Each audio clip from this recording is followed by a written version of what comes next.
చెన్నైలోని మాంగాడు ప్రాంతానికి పక్కనే ఉన్న పెరియమణిచేరిలో ఉండే ప్రసన్న మణికంఠన్ తన పని ముగించుకుని ఇంటికి తిరిగి వచ్చాడు. ఆ రోజు 2021 సెప్టెంబర్ 18.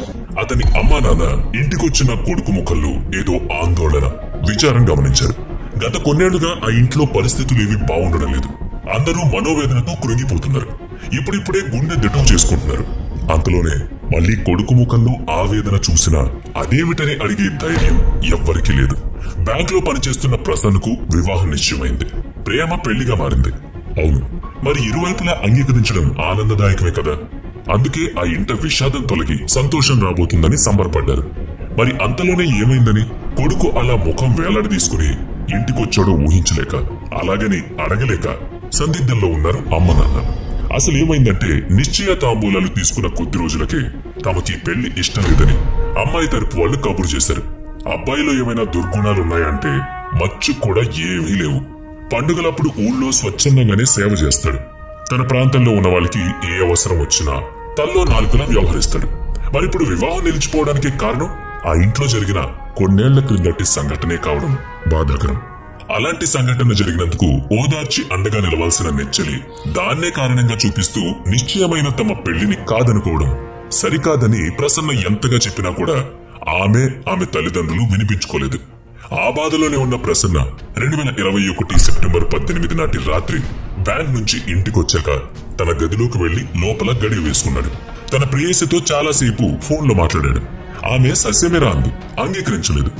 ఏముంది, మీరు ఊహిస్తుంది జరిగింది. తెల్లవారి చూస్తే ప్రసన్న తీసుకున్నాడు. 2018లో ఆ ఇంట్లో జరిగిన సంఘటన 2021లో ప్రసన్న పెళ్లికి ఆటంకమవుతుందని ఆ ఇంట్లో ఎవ్వరూ ఊహించలేదు. ఎందుకీ అప్పుడేం జరిగింది? చెన్నై నగరం 2018 ఆగస్టు 31వ తేదీ సాయంకాల సమయం. విజయ్ ఇంట్లో అతని భార్య రోజు ఆ వేళకు ఇంటికొచ్చేసే భర్త ఇంకా రాలేదని అతనికి ఫోన్ చేసింది. తన పని పూర్తి కావడానికి మరింత సమయం పడుతుంది కనుక రాత్రికి ఇంటికి రాకపోవచ్చని అతను చెప్పాడు. ఆ రోజు విజయ్ పుట్టినరోజు. అర్ధరాత్రి శుభాకాంక్షలు చెప్పుకుని చిన్నగా వేడుక చేసుకున్నారు కూడా. అయితే ఆ రోజు పగలు పనికి వెళ్లిన విజయ్ సాయంకాలం ఇంటికి తిరిగి వచ్చేసరికి అతని పుట్టినరోజును పెద్ద వేడుకగా చేసుకోవడానికి విజయ్కి తెలియకుండా అతని భార్య ఎన్నో సర్ప్రైజులు చేసింది. భర్తను ఆశ్చర్యపరచాలనుకుంది.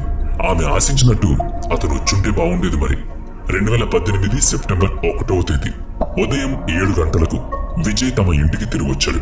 రాత్రి తను ఇంటికి రాకపోవడంతో తన భార్య బాగా నిరాశపడి ఉంటుందని భావించాడు అతను.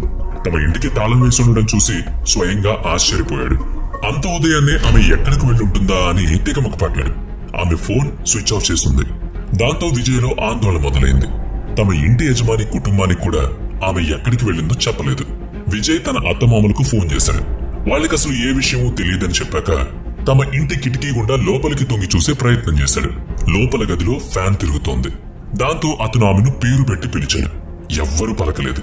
పోనీ ఫ్యాన్ ఆపడం మర్చిపోయి ఇంటికి తాళం వేసి వెళ్ళుంటే తనకు చెప్పాలి. పైగా ఫోన్ స్విచ్ ఆఫ్ చేయకూడదు.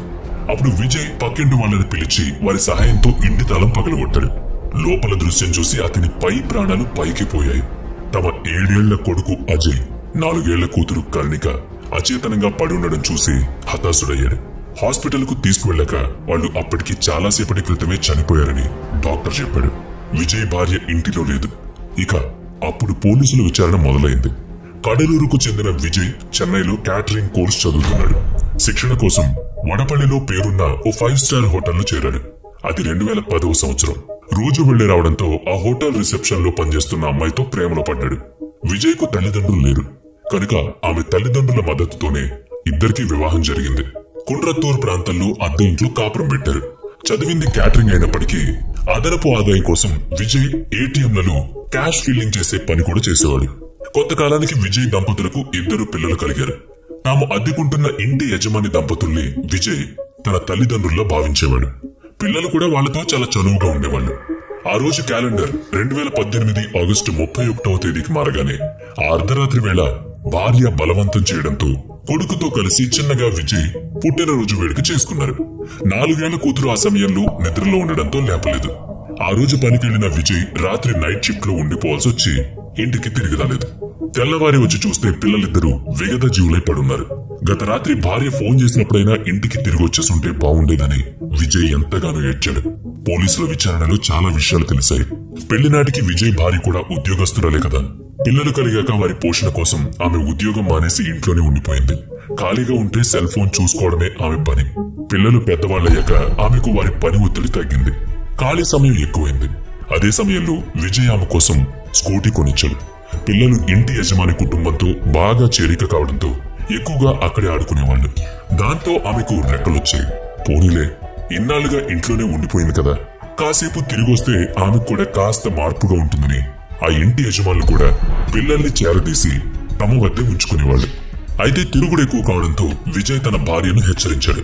అయితే అతనికి తెలియని విషయం ఏంటంటే ఆమె తన హద్దు మీరి చాలా కాలమైందని. భార్య పరిధి దాటి ప్రవర్తించిందని విజయ్ గ్రహించలేదు. ఎందుకంటే అలా గీత దాటిన వాళ్ళకి ధైర్యం కొంచెం ఎక్కువ ఉంటుంది. చివరకు విజయ్కి తెలిసేసరికి ఆలస్యమైంది. ఆమె ఓ రోజు ఇంట్లో పిల్లల్ని వదిలేసి పారిపోయింది. విజయ్ వెళ్లి బ్రతిమాలి పిల్లల కోసమైనా తిరిగి రమ్మని వేడుకున్నాడు. ఆమె తల్లిదండ్రులు కూడా ఆమెకు నచ్చజెప్పారు. అలా ఇంటికొచ్చిన ఆమె తన పిల్లలే తనకు ప్రతిబంధకాలు అనుకుంది. తన ఆనందానికి అడ్డుగా ఉన్న పిల్లల్ని అడ్డు తొలగించుకోవాలనుకుంది. కన్న తల్లి అలా ఆలోచిస్తుందని సాధారణంగా ఎవ్వరూ ఊహించరు. అమ్మంటే తొలి దైవం కదా. టిక్ టాక్ లో పరిచయమైన అపరిచితుడు తనకు తగినవాడనుకుంది. దీంతో కన్న బిడ్డలు కూడా పగవాళ్లయ్యారు. ఆమె చేతిలోని సెల్ ఫోన్ ప్రపంచమే ఆనందాన్ని పంచే సాధనమైంది. ఖాళీ సమయంలోనే సెల్ ఫోన్ లోనే లీనమైపోయేది. అది వ్యసనంగా కూడా మారింది. టిక్ టాక్ వీడియోలు చేసి పోస్ట్ చేయసాగింది. కామెంట్లు చూసి పొంగిపోయింది. మగవాడు తన కంటికి నచ్చితే చాలు ఆ వ్యక్తి లేదా వస్తువు పట్ల ఆకర్షితులవుతాడు. మహిళ తన చెవులకు ఇంపుగా మాట్లాడిన వారి పట్ల ఆకర్షితురాలవుతుంది. మగవాడికి బాహ్య సౌందర్యం పట్ల మక్కువ. మహిళకు తనను మెచ్చుకుంటూ పొగుడుతూ ఆకాశానికెత్తేసేవాళ్లంటే చాలా చాలా మోజు. అలా టిక్ టాక్ లో తనను పొగిడిన మగవాళ్లను కలుసుకోవడానికి విజయ్ కొనిచ్చిన స్కూటీ ఆమెకు బాగా పనికొచ్చింది. ఆ ప్రాంతంలోనే ఒక బిర్యానీ కొట్లో పనిచేసే సుందర్తో ఆమె పరిచయం మెల్లగా అనైతిక మార్గంలోకి వెళ్ళింది. అంటే అక్రమ సంబంధం. దీంతో విజయ్ చేత చివాట్లు పడ్డాయి. ఆమె తల్లిదండ్రులు సైతం పిల్లలు గలదానివి, ఏంటి పిచ్చి వేషాలు, తెంగర తిరుగుళ్ళు అని మందలించారు. దాంతో ఆమె చిరాకు పడింది. విజయ్ భార్య బిర్యానీ సుందర్తో కలిసి తన సొంత పిల్లల్ని హతమార్చడానికి ప్లాన్ చేసింది. ప్లాన్ చేయడం కాదు, హతమార్చింది. అసలు ఆ రోజు పుట్టినరోజు వేడుక జరిపిన అర్ధరాత్రి వేళ ముగ్గురికి పాలల్లో నిద్రమాత్రలు కల్పించేసింది. అయితే భర్త కొడుకు పొద్దున్నే మామూలుగానే నిద్రలేచారు. ముగ్గురిని మట్టుబెడదామనుకుంటే ఇలా జరుగుతుంది ఏంటి అని ఆమె కంగారు పడింది. అయితే ఆ డోసేజ్ ను జీర్ణించుకోలేని కూతురు ఆ తెల్లవారే నిద్రలోనే కన్ను మూసింది. కూతురు నోట్లో నుంచి కారుతున్న రసాన్ని తల్లి తుడిచేసింది. కూతుర్ని ముద్దాడదామని వెళ్లబోయిన విజయ్ని ఆపి నిద్రలో ఉన్న బిడ్డకు ముద్దు పెట్టడం ఏంటి, వెళ్ళండి వెళ్ళండి అని జాగ్రత్తగా లైన్ మార్చింది. సరే, కూతురింకా నిద్రలేవలేదని విజయ్ అనుకున్నాడు. మామూలుగా తయారై ఉద్యోగానికి వెళ్లిపోయాడు. అంటే భర్త పుట్టినరోజు నాడే అతన్ని పిల్లల్ని చంపేయాలనుకున్న ఆ భార్య క్రూరత్వం అప్పటికీ బయటపడలేదనుకోండి. ఏదో తొందరపడి కూతుర్ని పొట్టన పెట్టుకున్నారని ఆమె బాధపడలేదు. మరింత మోతాదు కలిపిన పాలను కొడుకు చేత మళ్లీ తాగించింది. మంచంపై పడుకోబెట్టి ఊపిరాడకుండా పిల్లాడి గొంతు నొక్కి పెట్టుకుంది. పాపం, ఏం జరుగుతుందో తెలియని ఆ పిల్లాడు శ్వాస కోసం అల్లాడుతున్నాడు. ఊపిరి వదిలేశాడు. ఆ పెనుగులాట గుర్తుల్ని పోలీసులు, డాక్టర్లు కనుగొన్నారు. ఇంతకీ పిల్లల అడ్డు తొలగిపోయిందిగా. తన దొంగ ప్రియుడితో కలిసి పారిపోయి ఉండొచ్చు. కానీ భర్తను కూడా మట్టుబెట్టడం కోసమే సాయంకాలం అతను వస్తాడని ఎదురు చూసింది. ఫోన్ కూడా చేసింది. అయితే అతని అదృష్టం బాగుండి రాత్రికి రావడం కుదరదని చెప్పడంతో ఆమె పథకం విఫలమైంది. రహస్య ప్రియుడు సుందర్తో సెల్ ఫోన్ లో మాట్లాడుతూనే ఉంది. సాయంకాలం విజయ్ రాకపోవడంతో దిక్కుతోచని ఆమె సుందరాన్ని ఇంటికి పిలిచింది. తాను ఎక్కువసేపు ఇంట్లో ఉంటే మళ్లీ అదొక తలనొప్పి కదా, అందుకని అతను ఇంటికి రానన్నాడు.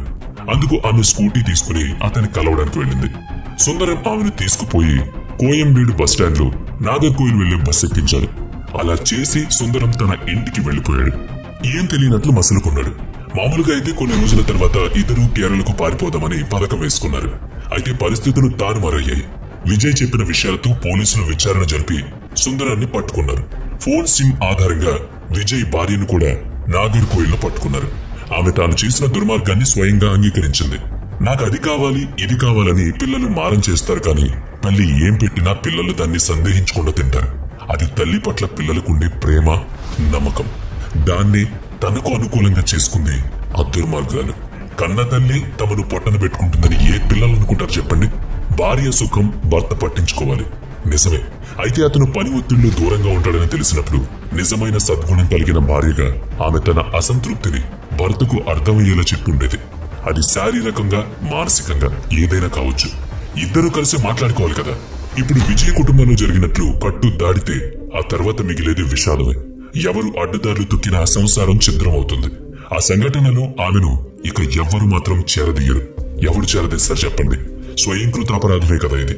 సరే, నచ్చడం లేదనుకుందాం, ఆలోచించుకోవాలి. అయినా సమాధాన పరుచుకోలేకపోతే చట్టబద్ధంగా విడిపోయి నచ్చిన వాళ్లతో ఉండాలి. ఇలా కన్న పిల్లల్ని చంపుకుని పేగు బంధాన్ని బలవంతంగా కర్కశంగా మార్చుకోవడం ఎంత దుర్మార్గం. ప్రస్తుతానికి ఆమె చెరసాల్లో ఉంది. తీర్పు ఇంకా రాలేదు. ఆమెకు బెయిల్ దొరకనంత బలంగా పోలీసులు కేసులు బనాయించారు. ఈ దుస్సంఘటన ఆమె పుట్టింటి వాళ్లను కూడా విడిచిపెట్టలేదు. అవును, ప్రసన్న మణికంఠన్ ఆమె సోదరుడే. అందుకే ప్రసన్న ఇంటికి తమ కూతుర్ని కోడలిగా చేయడానికి ఆమె తల్లిదండ్రులు అంగీకరించలేదు. ఆ వ్యధతో ప్రసన్న తన ప్రాణం తీసుకున్నాడు. కాబట్టి ఇంట్లో ఒకరి వల్ల ఏదైనా ఇలాంటి చెడ్డ సంఘటన జరిగితే అది ఆ ఇంటి వారిని, దగ్గర సంబంధికుల్ని సైతం వెంటాడి నాశనం చేస్తుంది. మహిళకు బయట రక్షణ లేదని అంటూ ఉంటారు. చాలా వరకు ఇది నిజం కూడా. అయితే పురుషులందరూ దుర్మార్గులు కారు కదా, స్త్రీలందరూ సద్గుణవంతులు కూడా కారు కదా. స్త్రీ పురుషులిద్దరూ మనుషులే. భావోద్వేగాలు, మంచి చెడులు, సౌశీల్యం, దుర్మార్గం ఇద్దరిలోనూ ఉంటాయి. అందుకే ఆడవారందరినీ, మగవారందరినీ ఒకే రాటన కట్టకూడదు. అందుకే వివేకం, విచక్షణ అవసరం. ఇంట్లో అందరినీ అందరూ గమనిస్తూ ఉండాలి, మాట్లాడుకుంటూ ఉండాలి. పరస్పరం అవసరాల కోసం సమయం కేటాయించుకుంటూ ఉండాలి. అవగాహన, అర్థం చేసుకోవడం చాలా చాలా ముఖ్యం. మరి ఈ కథలో తప్పెవరిది?